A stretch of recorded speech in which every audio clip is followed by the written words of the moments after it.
क्या ओवैसी योगी का बुलडोजर रोक पाएंगे? क्या ओवैसी की धमकी जमीन पर कुछ असर दिखा पाएगी या फिर यह सिर्फ हवाई बातें ही साबित होंगी?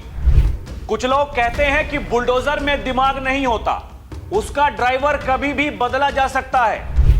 दूसरी तरफ योगी ये कहते हैं बुलडोजर जैसी क्षमता, दृढ़ प्रतिज्ञा, दिल और दिमाग जिसके भीतर हो वही बुलडोजर चला सकता है।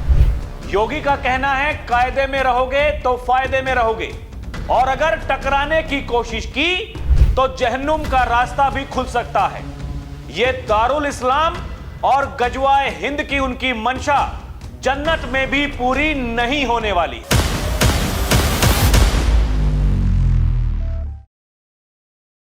दर्शकों नमस्कार, डीएनपी इंडिया में आपका स्वागत है। मैं हूं आपके साथ राहुल चौधरी। अभी तक तो समाजवादी पार्टी के मुखिया अखिलेश यादव वो उत्तर प्रदेश में बुलडोजर कार्रवाई पर सवाल उठाते थे।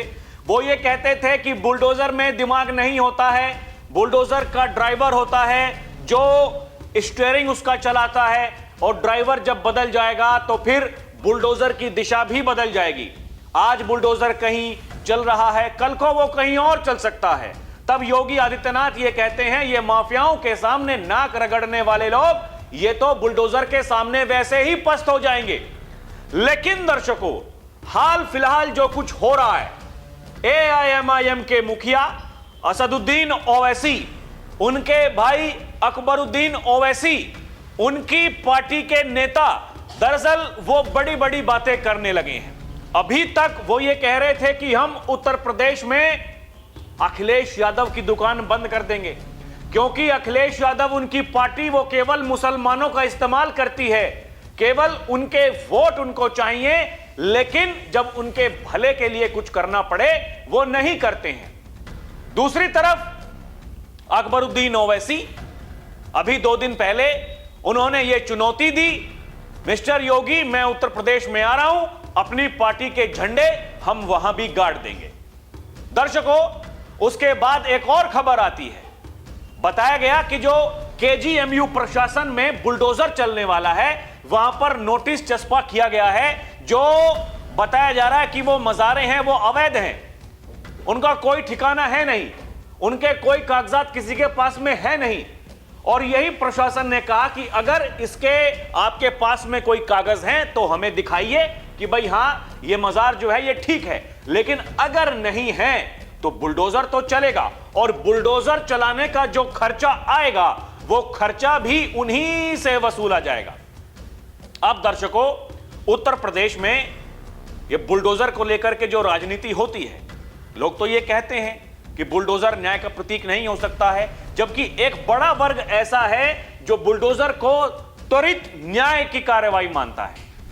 वो कहते हैं कि नहीं भाई, बुलडोजर चलता है तो फिर अपराधियों में, माफियाओं में, दंगाइयों में एक खौफ रहता है, जो भू माफिया हैं उनमें एक खौफ रहता है, क्योंकि बाबा तो ये कहते हैं कि कब्जा कोई भी होगा, वो कितना भी बड़ा कलाकार क्यों ना होगा, उसको छोड़ूंगा तो नहीं।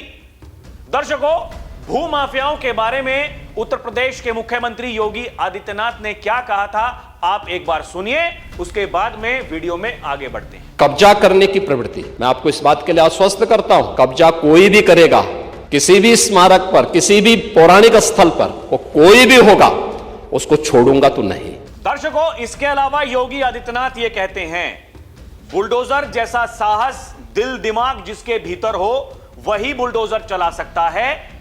योगी आदित्यनाथ ने यह भी कहा, दर्शकों, अकेला उत्तर प्रदेश ऐसा राज्य है जो सुप्रीम कोर्ट की गाइडलाइंस के अनुसार बुलडोजर चलाता है। यानी सुप्रीम कोर्ट ने भी यह माना है कि भाई हां, उत्तर प्रदेश में जितनी भी बुलडोजर की कार्रवाई हुई है वो ठीक है। जैसे कि कोई अवैध घर है, वो पूरा अगर अवैध है तो पूरे पर बुलडोजर चलता है। उस घर में से अगर थोड़ा हिस्सा अवैध है, बाकी वैध है, तो उस थोड़े हिस्से को हटाया जाता है और बाकायदा नोटिस दिए जाते हैं। नोटिस देने के बाद में वो कार्रवाई होती है। वो भले ही संभल में कार्रवाई हो रही हो, वो भले ही बरेली में कार्रवाई हो रही हो, वो जितने भी उपद्रवी थे, दंगाई थे, उनके जो सहयोगी थे, करीबी थे, वो सब पर बुलडोजर चला, उनके घरों पर। दर्शकों, जितने भी अवैध थे, वो उनके घर हो, वो उनकी आलीशान मार्केट हो, सब पर। और यही योगी आदित्यनाथ ने खुद बताया था दर्शकों, हम जो कार्रवाई करते हैं वो सुप्रीम कोर्ट की गाइडलाइंस के अनुसार करते हैं। यही वो कारण है कि तमाम कोशिशों के बावजूद उत्तर प्रदेश में बुलडोजर नहीं थमा है। सुनिए क्या कहा था योगी आदित्यनाथ। उत्तर प्रदेश अकेला राज्य है जिसने बुलडोजर की कार्रवाई को अक्सरशः सुप्रीम कोर्ट की उस गाइडलाइन के अनुसार अंजाम दिया है। तो दर्शकों, 2027 के विधानसभा चुनाव से पहले देखिए माहौल गर्मा रहा है। एक तरफ योगी आदित्यनाथ की सरकार ने अपना 10वां बजट बीते दिन पेश किया और यह अभी तक का सबसे बड़ा बजट था। उत्तर प्रदेश के मुख्यमंत्री योगी आदित्यनाथ ने यह कहा दर्शकों, यह जो अवसर मिला है यह मुझे मिला है। मैं अकेला ऐसा मुख्यमंत्री हूं जिसने 10वां बजट पेश किया। आज से पहले उत्तर प्रदेश का कोई मुख्यमंत्री यह नहीं कर पाया। मतलब साफ है कि हमारी तैयारी पूर्ण है, हम चुनाव में उतरने वाले हैं। और योगी आदित्यनाथ ने यह भी कहा दर्शकों, ये बांटने वाली ताकतें हैं, इनसे सावधान होने की जरूरत है। योगी ये कहते हैं बटोगे तो कटोगे।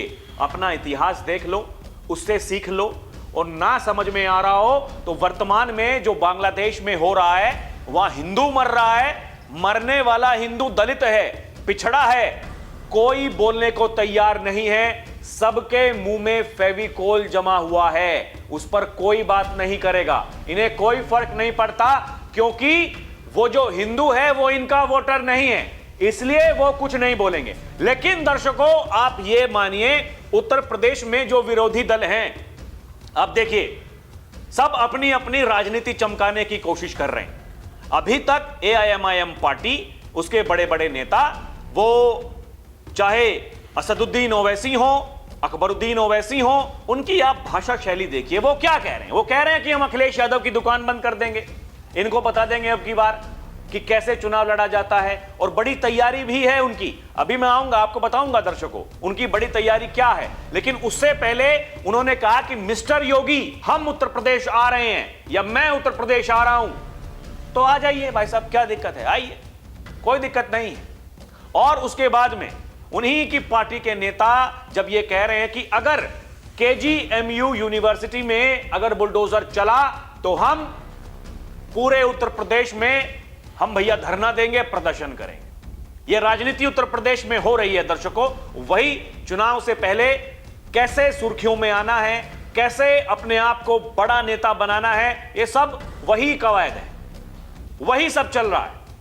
ये देखिए दर्शकों, लखनऊ के केजीएमयू में बनी मजारों पर चलेगा बुलडोजर, 28 फरवरी तक का अल्टीमेटम है। केजीएमयू परिसर में मजारात पर चला बुलडोजर तो होगा आंदोलन, ये कह रहे हैं शेख ताहिर सिद्दीकी जो एआईएमआईएम के नेता हैं। एक प्रेस कॉन्फ्रेंस करते हुए उन्होंने कहा कि केजीएमयू प्रशासन द्वारा मजारात को अवैध बताते हुए 15 दिन में हटाने का नोटिस चस्पा किया गया है, जो भ्रामक, असत्य, तथ्यों पर आधारित नहीं है, ये बता रहे। लखनऊ के केजीएमयू में बनी मजारों पर चलेगा बुलडोजर, 28 फरवरी तक का अल्टीमेटम है। देखिए यहां पर ये नोटिस इन मजारों पर ये चस्पा कर दिया गया है। पहले एक नोटिस दिया गया, उसके बाद में बताया जा रहा है ये दूसरा नोटिस भी वहां पर चस्पा कर दिया। इसके बाद में एआईएमआईएम पार्टी क्या कह रही है दर्शकों, उनका यह कहना है, पार्टी के यूपी सेंट्रल अध्यक्ष शेख ताहिर सिद्दीकी ने एक प्रेस वार्ता में नोटिस को भ्रामक बताया, गैर कानूनी बताया और कहा मजारें ये पहले से हैं, जब केजीएमयू यूनिवर्सिटी बनी उससे पहले से ये मजारें हैं, लेकिन नोटिस में कहा गया है कि मजारें खुद हटा लें वरना प्रशासन उन्हें तोड़ देगा और खर्च मजार कमेटी से ही वसूला जाएगा, यह बताया जा रहा है। सिद्दीकी ने नोटिस को असंवैधानिक करार दिया, कहा कि केजीएमयू जैसी संस्था को अकेले ऐसा नोटिस चस्पा करने का कोई अधिकार नहीं है। उन्होंने कहा कि अगर कोई अतिक्रमण लगता है तो शासन प्रशासन को सूचित करना चाहिए। सिद्दीकी ने जोर देकर कहा ये मजारें और दरगाहें केजीएमयू बनने से बहुत पहले से मौजूद हैं, अंग्रेजी शासनकाल से पहले की ये संरचनाएं हैं। जब केजीएमयू का निर्माण हो रहा था तब भी प्रशासन ने इन मजारों को छोड़ दिया था और उनके ढांचे में कोई बदलाव नहीं किया था। आज अचानक इन्हें अवैध बताना साजिश है, ये एआईएमआईएम पार्टी का तर्क है दर्शकों। दूसरी तरफ पार्टी की तैयारी क्या है आप ये भी देखिए। यूपी में ओवैसी का मिशन पंचायत, गांव गांव बिछाया जा रहा है 121 सदस्यीय कमेटियों का जाल, विपक्षी खेमे में हलचल। जो विपक्षी नेता हैं दर्शकों, विपक्षी खेमे हैं, उनमें हलचल है, ये बताया जा रहा है। यूपी के पंचायत चुनाव के लिए असदुद्दीन ओवैसी की पार्टी एआईएमआईएम ने मिशन 121 के साथ गांव गांव में किलाबंदी शुरू कर दी है। हर ग्राम पंचायत में 121 सदस्यीय कमेटियां बनाकर बूथ मजबूत किए जा रहे हैं। एक तरफ शौकत अली जमीन पर संगठन को धार दे रहे हैं, वहीं अकबरुद्दीन ओवैसी ने सीएम योगी को सीधे चुनौती देकर सियासी पारा बढ़ा दिया है। मुस्लिम बहुल जिलों पर टिकी मजलिस की निगाहें क्या विपक्ष का खेल बिगाड़ेंगी, ये सवाल खड़े होते हैं। क्योंकि देखिए एआईएमआईएम पार्टी दर्शकों, वो जितनी मजबूती से चुनाव लड़ेगी, उनको किसका वोट मिलेगा? मुस्लिम समाज का वोट मिलेगा। फायदा किसका होगा, नुकसान किसका होगा, यह आप तय कर लीजिए। क्योंकि अखिलेश यादव भाई वो पीडीए की बात कर रहे हैं, इसके अलावा चाहे वो मायावती हो, बसपा की सुप्रीम लीडर, या फिर आप जो चंद्रशेखर रावण जी हैं, आजाद समाज पार्टी, वो भी कहते हैं देखिए अरे हम भी तो पिछड़ों की, दलितों की, मुस्लिम समाज की लड़ाई लड़ रहे हैं। आप समझिए दर्शकों, बूथ स्तर पर किलाबंदी जो बताया जा रहा है, 121 सदस्यीय स्पेशल टीम बनाई गई है जो कि ग्रामीण इलाकों के हर बूथ पर, ये केवल जो शहरी क्षेत्र हैं वहां तक सीमित नहीं है, गांव गांव जाकर के ये लोग मेहनत करेंगे अब। और ग्राम पंचायत में ग्राम अध्यक्ष की नियुक्ति की जा रही है। बताया जा रहा है 121 सदस्यीय विशेष समिति का फॉर्मूला तैयार किया गया है, जिसमें 100 सक्रिय सदस्य होंगे जो घर घर जाकर पार्टी की विचारधारा का प्रचार करेंगे। 21 मुख्य सदस्य होंगे जो चुनाव के दौरान बूथ प्रबंधन और रणनीति की देखरेख करेंगे। तो यह पार्टी की पूरी तैयारी है चुनाव में उतरने से पहले। यानी विधानसभा चुनाव अभी दूर हैं, उससे पहले पंचायत चुनाव होने हैं। और पार्टी को यह लगता है कि अगर गांव में जाकर के ज्यादा मेहनत करेंगे, लोगों को यह बताया जाएगा कि नहीं, अब मुस्लिम समाज के जो युवक हैं वो दरी नहीं बिछाएंगे, उनके लिए बड़े बड़े पद मिलेंगे, बटेंगे पद। अब यह बताया जा रहा है दर्शकों, यह तैयारी एआईएमआईएम पार्टी की है और इसलिए वो कह रहे हैं कि अगर बुलडोजर चला तो भैया हम प्रदर्शन करेंगे। और यही जो अकबरुद्दीन ओवैसी हैं, मिस्टर योगी तैयार हो जाओ, हम आ रहे हैं, ये कोई छोटी बात नहीं है दर्शकों। उन्होंने जो कुछ कहा कि मिस्टर योगी तैयार हो जाओ, हम आ रहे हैं, आप समझिए योगी को उनसे क्या फर्क पड़ता है। योगी तो ये चाहेंगे कि आप आए, बढ़िया है, आपका स्वागत है, बढ़िया करके चुनाव लड़िए, जितनी मेहनत हो सके उतनी मेहनत कीजिए अच्छा चुनाव लड़ने के लिए। लेकिन हां, अगर बुलडोजर में रुकावट पैदा करोगे तो फिर वही होगा जो उत्तर प्रदेश में होता है। अगर कोई उपद्रव करने की कोशिश करेगा, दंगे करने की कोशिश करेगा, तो फिर दंगाइयों का इलाज कैसे होता है वो बरेली के मौलाना से जाकर के पूछ लो। जब कहा था योगी आदित्यनाथ ने, दर्शकों नहीं याद है आपको तो याद कर लीजिए, सुनिए योगी आदित्यनाथ ने क्या कहा था। दंगा कैसे होता है और दंगाई का उपचार कैसे होना है, हाँ, तो बरेली के मौलाना से पूछ लो। अब दर्शकों तैयारी पूरी है, बाबा की टीम तैयार है, वो चाहे बुलडोजर चलाना हो या फिर दंगाइयों का, उपद्रवियों का इलाज करना हो। लेकिन एआईएमआईएम पार्टी जो हुंकार भर रही है, अब देखिए 2022 के विधानसभा चुनाव ने एआईएमआईएम ने 100 से ज्यादा सीटों पर चुनाव लड़ा था, लेकिन परिणाम उम्मीद के मुताबिक नहीं रहे। पार्टी को कुल 4,50,929 वोट मिले, जो कि लगभग 0.50% यानी 1% भी नहीं है, लगभग आधा फीसदी वोट एआईएमआईएम पार्टी को उस दौरान मिले थे। ये आजमगढ़ की मुबारकपुर सीट पर शाह आलम उर्फ गुड्डू जमाली ही अपनी जमानत बचा पाए थे, जिन्हें बाद में सपा ने अपने पाले में कर लिया। यही कारण है कि इस बार पार्टी अपनी साख बचाने, प्रदर्शन सुधारने के लिए इमोशनल कार्ड के बजाय संगठनात्मक मजबूती पर ध्यान दे रही है। यानी पार्टी की तैयारी अपनी है। अब वो इसमें बुलडोजर को भी लेकर के आ रहे हैं। अब बुलडोजर तो रुकने वाला है नहीं दर्शकों, बाबा तो कहते हैं बुलडोजर तो रुकेगा नहीं, बुलडोजर तो चलेगा। तेल बहुत है सरकार के पास में, और बाकी ऐसी जगह पर जब बुलडोजर चलता है तो खर्चा भी उन्हीं से लेते हैं। यह भी बड़ी बात है दर्शकों। वो जो छांगू ढोंगी पाखंडी, जब उसकी आलीशान कोठी पर बुलडोजर चला था तो प्रशासन ने वो सारा का सारा पैसा वो वहां एडजस्ट कर दिया, भैया तुम ही से लेंगे, आपको ही देना पड़ेगा। दर्शकों, ये जो बताया जा रहा है अखिलेश यादव की चिंता, कई रिपोर्ट्स और डिबेट्स में कहा गया है कि अखिलेश को मुस्लिम वोट टूटने का डर सता रहा है। एआईएमआईएम के असदुद्दीन ओवैसी ने सीधे अखिलेश पर निशाना साधा, कहा कि अखिलेश की दुकान बंद कर देंगे। तो अखिलेश यादव की दुकान बंद करने का इरादा है दर्शकों। और पिछली बार 100 सीटों पर चुनाव लड़ा था, अब की बार कम से कम बताया जा रहा है कि 150 से 200 सीटों पर चुनाव लड़ा जा सकता है। और जहां जहां जिन विधानसभा सीटों पर मुस्लिम वोट निर्णायक होते हैं वहां चुनाव लड़ने की तैयारी है एआईएमआईएम पार्टी की।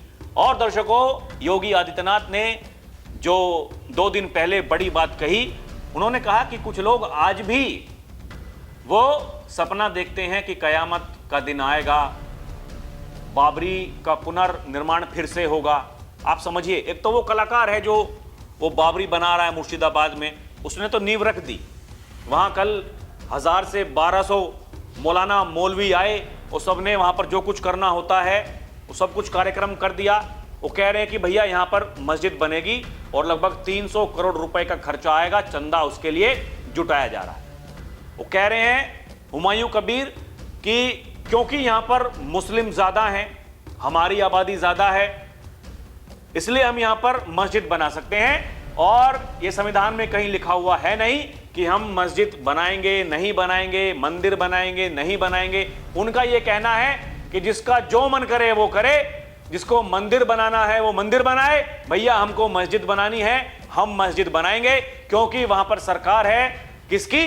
टीएमसी पार्टी की, ममता दीदी की, इसलिए वहां पर बन रही है मस्जिद, वो भी बाबरी के नाम पर। लेकिन बाबा ने कहा जो लोग सपना लिए बैठे हैं उनके सपने ऐसे ही सड़गल जाएंगे, किसी का सपना पूरा होने वाला है नहीं, वो कयामत का दिन कभी नहीं आएगा। जो लोग मुगालते में हैं और ये सोचते हैं कि कानून से टकराएंगे और कुछ भी कर देंगे, और कानून से अगर टकराओगे तो फिर जहन्नुम का रास्ता भी उनके लिए खुल जाएगा। उनकी वो हसरत, वो मन्नत, वो जन्नत में भी पूरी नहीं होने वाली है। ये कहना है योगी आदित्यनाथ का। सुनिए क्या कहा बाबा। कयामत के दिन के लिए मत जियो, हिंदुस्तान में कायदे से रहना सीखो, कायदे से रहना सीखो, यहाँ का कानून मानो, कायदे से रहोगे तो फायदे में रहोगे। जो कयामत के दिन आने का सपना देख रहे हैं ऐसे ही सड़गल जाएंगे, कभी वह दिन आने वाला नहीं है।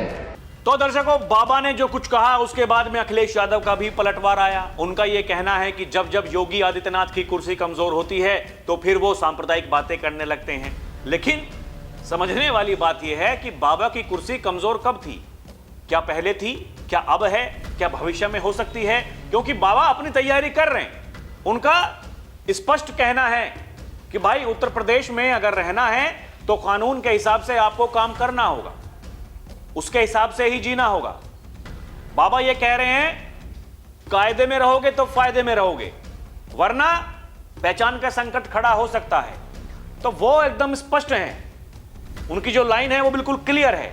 दूसरी तरफ जिन्हें यह लगता है कि हां योगी की कुर्सी कमजोर होने वाली है, वो सपा के मुखिया अखिलेश यादव जी जैसे नेता हैं या फिर और जो नेता आ रहे हैं, जो बाहर से आ रहे हैं, यहां चुनाव लड़ना चाहते हैं, उन सबका स्वागत है। चुनाव लड़िए, बढ़िया चुनाव लड़िए, किसी को कोई दिक्कत नहीं है। लेकिन हां, अगर बुलडोजर को रोकने की बात करोगे, सड़क जाम करने की बात करोगे, उपद्रव की बात करोगे, तो फिर इलाज वैसा ही होगा जैसा बरेली में हुआ था।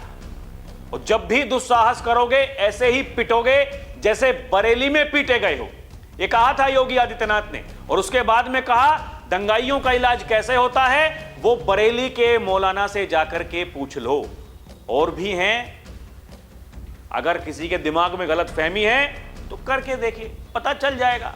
बाबा हैं तो बाबा यही कहते हैं, जिसको दिक्कत है वो दिक्कत हम दूर कर देंगे। वो कहीं भी हो, जिसका इलाज नहीं हो रहा हो, उसको उत्तर प्रदेश में भेज दो। उसका इलाज कैसे करना है ये बाबा को पता है, उनकी टीम को पता है। बाकी दर्शकों, आपको क्या लगता है हमें कमेंट करके बताएं। अभी के लिए इतना ही। आप देखते रहें डीएनपी इंडिया, हर खबर भरोसे के साथ। प्रणाम, जय हिंद।